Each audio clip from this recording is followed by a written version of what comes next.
Good morning. Go-karting on ice and snow, how some racers are taking advantage of the winter weather to have some racing fun, and the story of how the sport was created.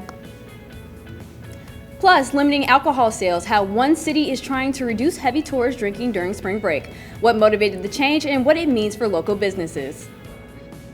And a cold weekend ahead, our weather team will explain how cold it will get for your weekend plans. It will track when you can expect those warm temperatures to return. So get the coffee ready and open up those eyes. You're waking up with Cardinal weather.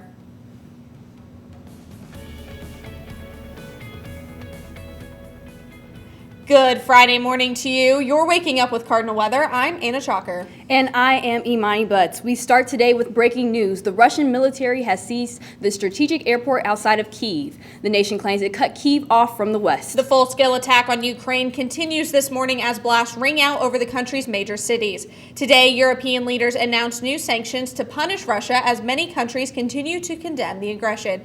Mandy Gaither has the latest on how the world is reacting to this war. Ukraine under siege. Russia unleashes war with attacks and airstrikes.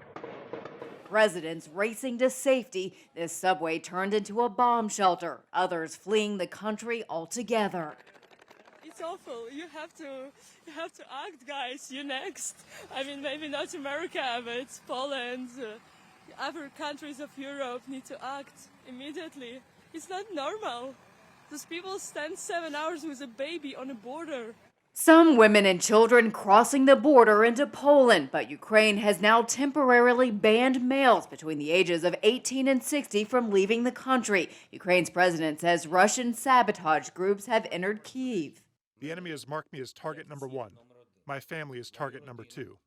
They want to destroy Ukraine politically by destroying the head of state. More countries condemning the attacks, announcing sanctions against Russia. The European Union says it's targeting Russia's financial, energy, and transport sectors, visa policy, and more. Meanwhile, the French president says he's ready to broker a ceasefire, positioning himself as a mediator between the two countries, but he accuses the Russian president of duplicity. There was a deliberate, conscious choice by President Putin to launch the war when we could still negotiate peace. I'm Mandy Gaither reporting. A United Nations Security Council voted on a resolution condemning Russia is now listed on a UN schedule for this afternoon, but the proposal is expected to be vetoed by Moscow. Now, Russia is the president of the Council for February, and the Council presidency rotates between members every month. Gas prices have reached record levels in parts of California amid Russia's invasion of Ukraine. But that isn't the only state that could see the rise. We can see an increase to $4 right here in Muncie within a couple of days, according to AAA. The current average of gas prices are at $3.33. The U.S. is an exporting country, meaning the current supplies we have, such as gas and oil, could have a rise in prices since the prices are set from consumers in other countries like Ukraine. Ball State Director of the Center of Business and Economic Research, Professor Michael Hicks, shared how Russia's invasion might affect Indiana's energy sources. Global energy prices for a variety of reasons. One is that Russia is a major oil exporting country, and we're likely to put restrictions on that exporting so that they don't use that money to sustain their military. Now, it's been 6 months since the Taliban took control of Afghanistan and 4 since Afghan refugees began finding a home here in Muncie. Newslink Indiana's multicultural reporter Rebecca Rosado tells us about how one Ball State organization is doubling down to help. As of this moment, we have 22 families, 67 people. Since November, the number of Afghan refugees that have resettled in Muncie has doubled, and more are on the way. We do have families scheduled out all the way to March 16th. And by that point, it will be 27 families and I believe 87 or 88 people. Adjusting to the resettlement has its challenges. One of the first, English as a second language. Muncie Community Schools has been integral, working with Ball State University's intensive English program on the ESL component. It may be a challenge to learn a new language, but Hurwitz says it's a sign of courage.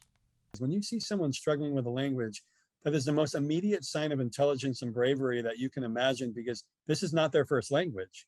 While the resettlement process continues, there is still one common threat.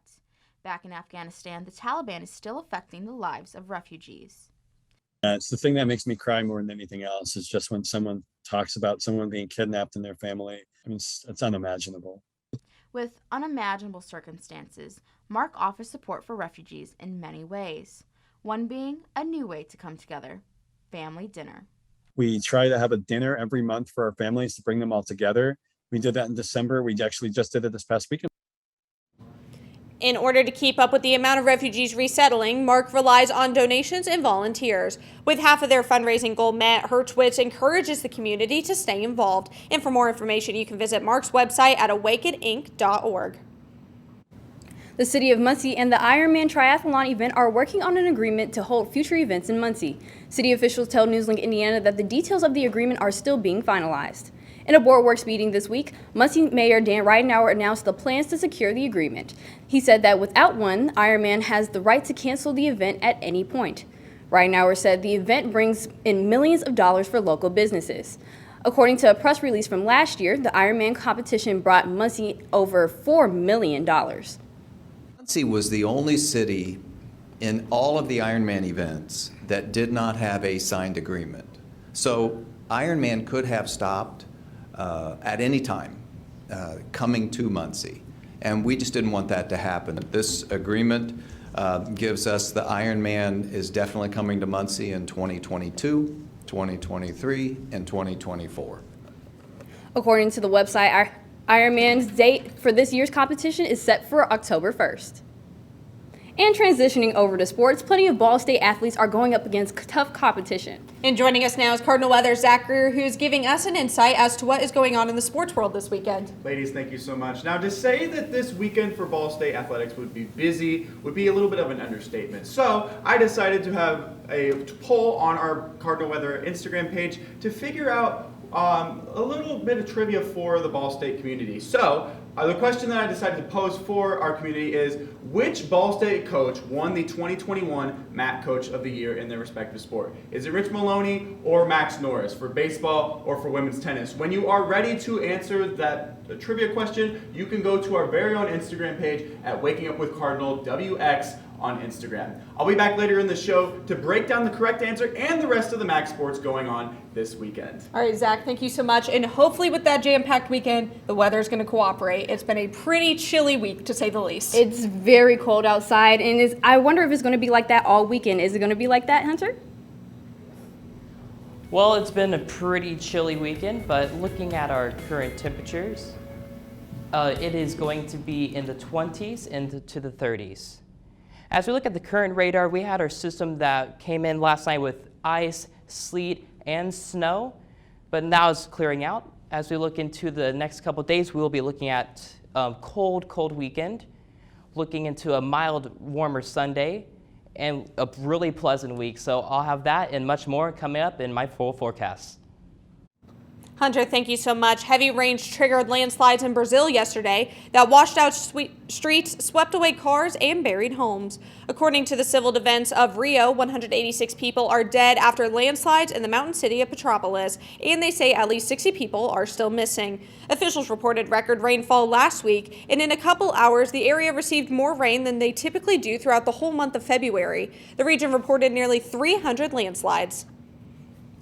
The ice in Greenland is melting faster than previously thought. Scientists with the University of Cambridge say the new research shows that the ice sheet is covering the country is melting at its base. Some parts are losing 5 or 6 centimeters of ice a day. The Greenland ice sheet is the second largest in the world. It is already the biggest single contributor to the global sea level rise.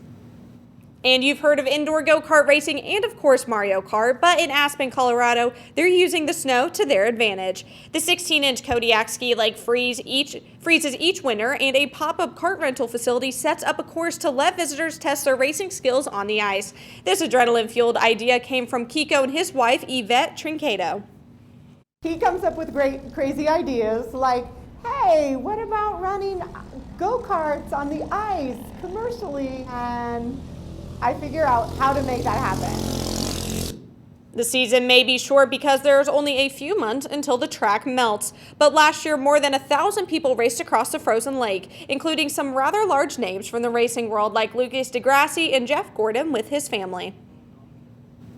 Here's another reason to get those household chores done today. It could help lower your risk of heart disease. That's after your weather now.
Welcome back. Your current time is now 8:11 and you're taking a live look outside of campus. And it's pretty chilly out there, but a return to your regular headlines. With 2 months into 2022, the job outlook in the U.S. is looking pretty good. The Labor Department reported yesterday that the continued claims for unemployment benefits fell to under 1.5 million for the week that ended on February 12th. When adjusted for seasonal swings, that's the lowest the level has been since March of 1970. Initial jobless claims for the last week held at a steady 232,000. Citigroup is getting rid of its overdraft fees, making it the largest U.S. bank to eliminate the charges. The fees have been hammered by consumer advocates who say they unfairly punish those who can least afford it. Citi joins a growing list of lenders changing or eliminating the charges amid pressure from Congress and increased competition from online banks. Citi says the fees will be dropped by this summer. Partying hard or partly partying? Miami Beach officials are hoping it's somewhere in the middle this spring break. Miami Beach City Commissioners voted Wednesday to prohibit the sale and consumption of alcohol after 2 a.m.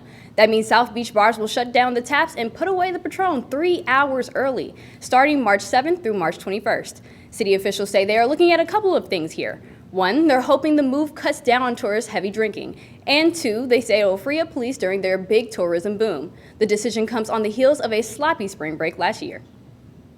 And in your coronavirus latest, Moderna is testing a new kind of COVID-19 booster. It is a bivalent booster which combines both an Omicron-specific vaccine along with the company's original COVID-19 vaccine. The company says there could be data for the booster sometime in March. Pfizer has also been working on an Omicron-specific vaccine and a bivalent vaccine, though FDA officials say it's unclear whether an Omicron-specific vaccine will be necessary. Months after shortages of at-home COVID tests, they are now widely available. However, the quality of the test on the market has parts of the U.S. concerned. The Food and Drug Administration provided some guidance. The FDA has released a list of all authorized at-home and over-the-counter COVID-19 tests with the list of approved tests on their website. The website includes information on the type of test, how quickly it works, and who should use it in terms of symptoms and ages. COVID-19 cases have tumbled 90% in the U.S. since mid-January, according to new data. Johns Hopkins University says this drop from more than 802,000 daily cases to less than 80,000 happened over a 6-week period. Average daily case rates are back down to the level seen last November, right before the Omicron variant was first confirmed in the U.S. Hospitalizations from COVID-19 are also falling. Want to boost your heart health? Well, a new study in the Journal of the American Heart Association says running marathons or doing intense workouts aren't the only way. A team of researchers at UC San Diego measured the physical activity of more than 5,000 American women between the ages of 63 and 97. They discovered that doing chores like washing dishes, vacuuming, and cooking lowered their heart risk disease. The study found women who engaged in at least 4 hours of movement had a 43% lower risk of developing cardiovascular diseases and a 62% lower risk of dying from them. Researchers say the study could change how healthcare providers and caregivers discuss physical activity with patients. Our hearts and cardiovascular systems do not particularly distinguish whether we're getting our movement through walking or running or through daily life movement. Researchers say this study builds on previous research showing that light physical activity does have health benefits. And moving over to weather, you know, at the beginning of the week, it was warm. The middle of the week, there was rain. And towards the end of the week, it seemed like it was snow. Definitely a weather roller coaster. Hunter, please tell me nationally it's a little different than here. Well, I would love to say that, but unfortunately, I don't think it's going to be the truth there, because this morning, weather is just cold around the block there. So as we look into, let me pop back one there. There we go. Let's look at national currents going on right now around the nation there. So at Minneapolis, they're at 3 degrees there. A little cold there. Billings is at 10. And look at LA over here at 44 degrees there. That's very cold for them. We'll have a little more on that later in my segment here. And then as we look at today's highs here, Cincinnati is going to be topping out at 35 there. Minneapolis, 13. Los Angeles is going to warm up a little bit to 31 there, but look at this. It's going to be 76 in Miami Beach. But still my heart, that sounds lovely. Next 6 to 10 days, it's going to be a little below average for the middle of the country there. So a lot of that cold air is coming down from the north there, help cool the country off there. And then over here in Florida and Georgia there, they're going to be a little bit above average. And then for us here in the Midwest there, we're going to be right on our average there. So if we look at our current watches and warnings here, so this purple here is going to be a winter weather advisory. That's going to be for the system that actually affected our viewing area earlier, or last night, I should say. And then this pink here, that's going to be an actual storm warning there. So that's fun there. So as we zoom out to the country, we have, this is fun there. So this is a freezing fog here. So let's zoom in there. So they're dealing with that as they get up and go to work this morning there. So it's a bit of, makes commuting a little hard there. And then here in San Francisco and LA there, they have actually a freeze warning there. It's actually getting very cold. You got to feel for those people who deal with beautiful weather every day. Horrible thing happening to them. And then as we look at tomorrow's highs there, we got 40 in Cincy. Minneapolis is going to warm up just a hair to 33 there. And LA is going to stick in the 60s there. Ending on the radar today, it's pretty simple. Nothing's happening there. The only weather to deal with is going to be the system that blew through last night there. And then this weekend, it's actually going to be pretty calm around the nation. Safe to say everyone's experiencing the weather roller coaster right now. Very much so, very much so. Jack, thank you so much. And in just a moment, Zach Greer joins us to talk about the busy sports schedule for the weekend. That's after a message from Mitz.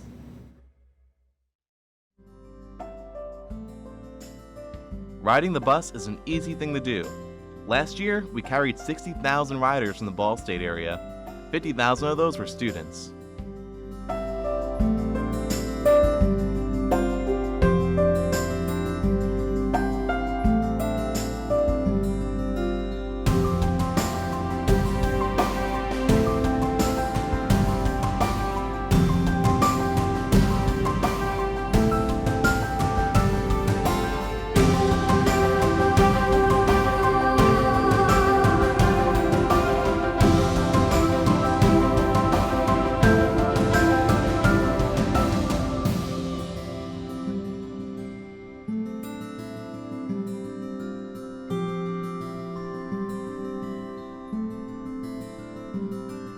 Anywhere you want to go, Mitz will take you there.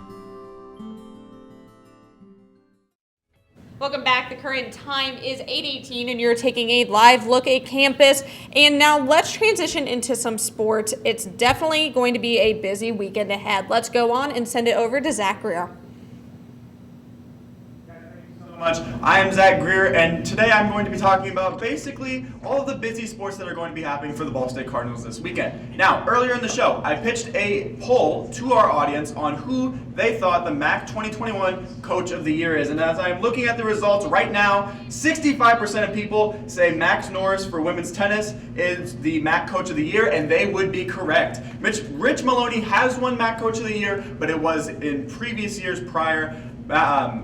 Max Norris was the Ball State 2021 MAC Coach of the Year for women's tennis. So now let's go into the actual sports. Let's first talk about women's tennis. They have 2 matches this weekend. They're going to be traveling to Dayton today at 1 o'clock where they will face off against the Dayton Flyers. Ball State is going into this matchup with a 4-2 record, with the Dayton Flyers being 5-4.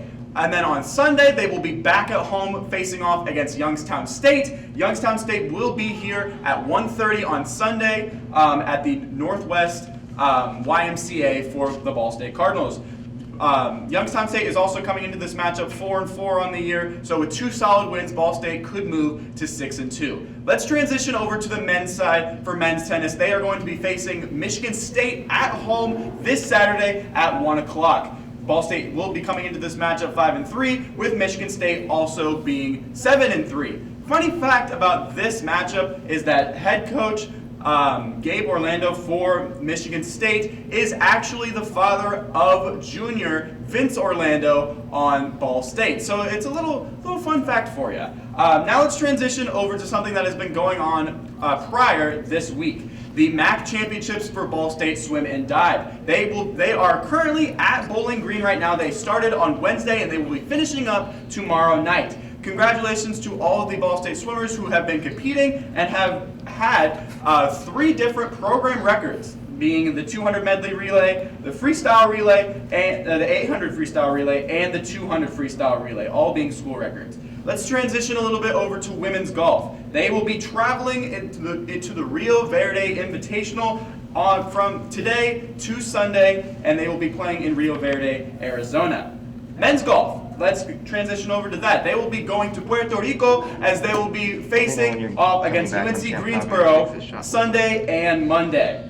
Now for Ball State track and field, they will be competing at the MAC Indoor Championships this weekend. They will be starting today and ending off on Sunday. This will be taking place this weekend. They are going to be aiming for 3rd place, according to head coach Adrian Wheatley, as they had tried to also achieve 3rd place in 2020. Now, let's go to baseball. Now, Ball State will be competing in 3 matches this weekend for Ball State baseball. On Friday, today, they will be facing off against UNCW, otherwise known as North Carolina Wilmington, at 4 p.m. On Saturday, they will be facing off against Middle Tennessee at 11 a.m. And then on Sunday, they will be facing off against the host of the Carolinas Coastline Classic, otherwise known as Coastal Carolina, at 3 p.m. They got a lot of matchups this weekend. Let's keep it going. Let's start off with volleyball. Tonight, they will be facing off against Quincy University to face off against the Quincy Hawks. Ball State is currently the number 8 team in the country and 10-2 so far on the season. Soccer. They will have their first matchup of the 2022 slate as they face off at Louisville at 2 p.m. on Saturday. Gymnastics. They are coming off of a program-shattering record of 196.325 against Eastern Michigan. They will be going to Northern Illinois tonight at 7 p.m. Sticking with Northern Illinois, Ball State will be facing off against Northern Illinois, but in women's basketball. Tomorrow at Worthen Arena, they will be facing off against Northern Illinois, and Ball State will look to improve on their record at 17-10 with a win. And finally, the last sport, Ball State men's basketball immediately after women's basketball in Worthen Arena, tomorrow, Saturday at 3:30. And that is all of the sports for this weekend. It is going to be a very busy weekend. Hopefully, if you are able to, you can go out and check out the Ball State sports. Back to you guys at the desk. Thank you so much, Zach. You know, with Ball State athletics switching over to spring sports, it makes me wish we had warmer weather. I know. I'm hoping this cold gets out and we can start going outside and enjoying those sports. Hunter, hopefully will that warm up be coming? Yeah, we got warmer temperatures on the way coming up next week. But let's look into this weekend's forecast. The current wind speeds throughout the week will be around 8 miles per hour going northwest. And as you go through the weekend, it goes about up to 30 miles per hour, so it's going to be pretty chilly with those temperatures coming up. As we look at the current radar, we had a system that came through last night, bringing sleet, snow, and a nice glaze of ice. There's a multiple closing and delays for middle schools and high schools. As we look at the precision cast here, we can see that we'll have some snow showers that will develop from Lake Michigan heading down towards Grant County, Delaware, and such forth. As it goes through the week, you will then see that there will be some cloud cover. Looking into this weekend's forecast, Saturday it's supposed to be 33 degrees with partly cloudy skies with winds 15 to 20 miles per hour. Now on Sunday we'll get a little bit much of a warm up going to 40 degrees, winds 15 miles per hour. As we look into the 7-day forecast of this weekend, Saturday 33 degrees, partly cloudy, 40 by Sunday, but as you go into the weekend, you see there will be more sun and highs in the 50s. And Hunter, thank you so much. In just a moment, a reporter got a loving surprise during his live shot this week. Who visited him after your weather now?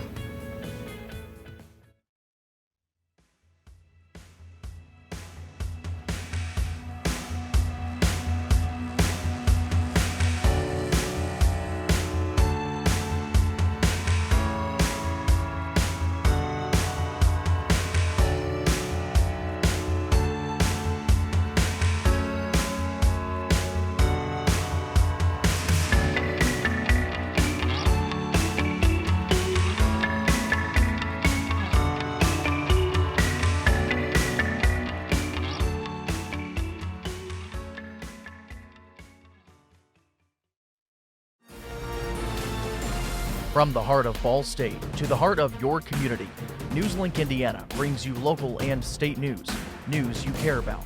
We pride ourselves with giving you the most reliable news coverage, stories that affect you, linking you to the community each night on air and online. NewsLink Indiana, bringing news to the heart of your community.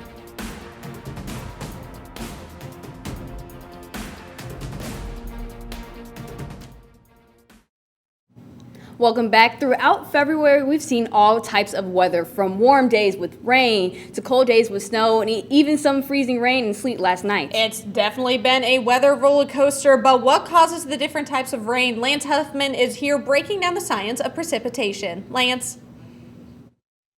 Morning. You ever wonder what the difference is between freezing rain, sleet, and snow is? Well, in this segment of Breaking Down the Science, I will be going over that. But first, for this to start, you have to have an approaching weather system. You have to have a winter weather system move through the area, which is what we saw last night, actually.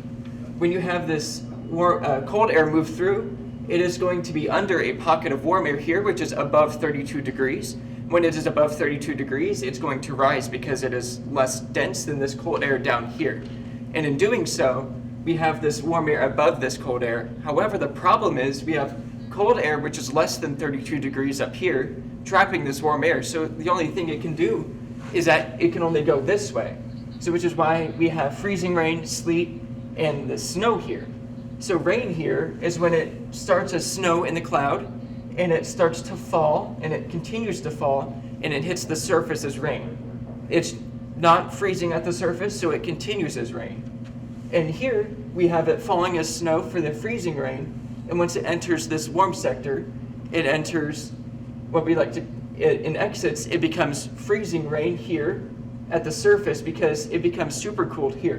When it becomes super cooled, it becomes 32 degrees or below, but it does not freeze. And in doing so, it freezes on contact with the surface. Sleet is actually the same process as freezing rain, except it actually freezes in this section of the atmosphere.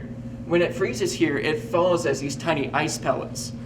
Graupel here is actually kind of a mix between snow and sleet when it partially melts and then it partially refreezes. So it continues to fall, and when it hits the surface, it kind of has like it's like an exploding ice pellet. It's really cool.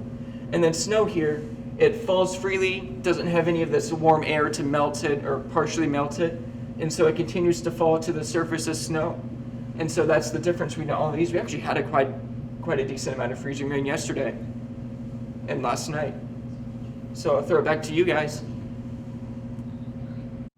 Lance, thank you so much. And that rain certainly makes me want some warm coffee, and Target is definitely helping with that. Starting this fall, it will begin testing options for customers picking up items or making a return to add a Starbucks orders to that perk. The retailer said the change were promoted by more customers using the contactless shopping option, which grew 60% in the last quarter. To use the new feature, shoppers planning a pickup or return can place a Starbucks order in the Target app and indicate when they are on their way. A Target worker will then deliver the Starbucks order in Target items to their car. I hope you have a clean cup handy because it's National Skip the Straw Day. The National Day calendar says the students at a Michigan middle school came up with the unofficial holiday in 2017. The students apparently wanted to encourage Americans to give up a habit causing damage to the world's ecosystem. The National Park Service reports Americans use 500 million drinking straws a day. Those plastic straws can end up harming birds, fish, and other marine life if they mistake the items for food. To celebrate the day, drink straight from the container, be it a glass, can, or bottle. That's my mom. Hold on. I'm trying to work right now. You over there calling my phone? Fan Miles Harris' mom, Sandy, is definitely his. So much so that she stopped to surprise him at work. The catch is Harris was in the field reporting Tuesday live on camera. The Ohio Reporter posted his mom's little visit on social media, writing, "Typical Sandy." Now mom and son have gone viral. Now that is adorable, and I love that he gets that support from his mom. It's such a cute moment. It is. So Hunter, can we take a final look at weather? Yeah, we're looking at a very cold weekend ahead, but temperatures will start to warm up. And hey, you might be able to go outside and, do your homework. That would be great. Definitely waiting for that warm up to finally come. It is spring needing to come. I definitely need it. Thank you, Hunter. And that's all for Cardinal Weather this Friday morning. Thanks for joining us. We'll see you next Friday. Have a great rest of your Friday and a fantastic weekend.